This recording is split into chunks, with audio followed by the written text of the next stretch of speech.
This is Reality Dispatch by Jim Mins.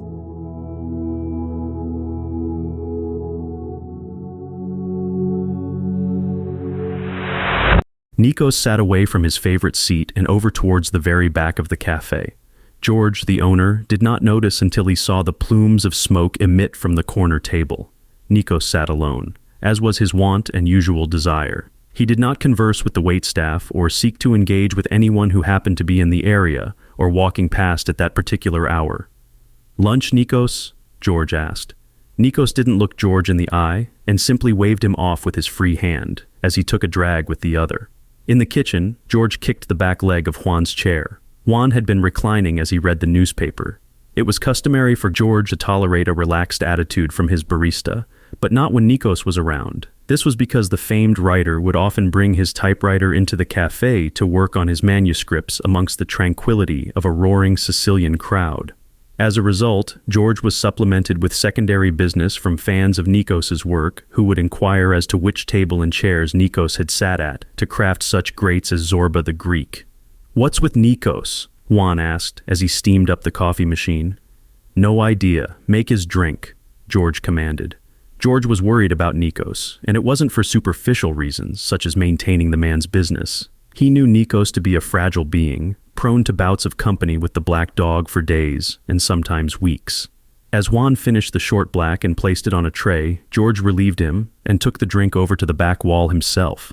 "What's up with you this afternoon, my good man?" George asked. He placed the tray down on the table and looked up to get a glimpse of Nikos.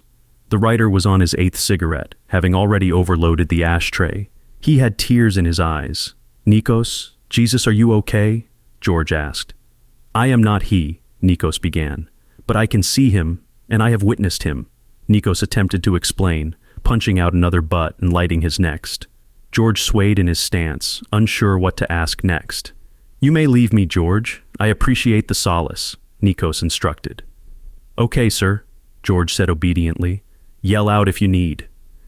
George placed the tray under his arm and proceeded back to the kitchen. "George," Nikos called out. George spun around. "Do you pray?" George was stunned by the personal question and hesitated to answer. Nikos continued to speak before he could. "I haven't in many years. Yet, each night I am visited by these prolific visions of the Lord in all of these various circumstances throughout his life and ministry. Is that odd? Why do I deserve to be visited by these visions? I have lived what you would call an unideal Christian life," Nikos confessed. He wiped away tears as he explained his mental state. When he had finished, he wept into his free hand. George was wise not to respond and backed away silently. He continued observing Nikos from the kitchen window as the writer smoked the entire packet in the cafe and left without drinking from the glass that was offered.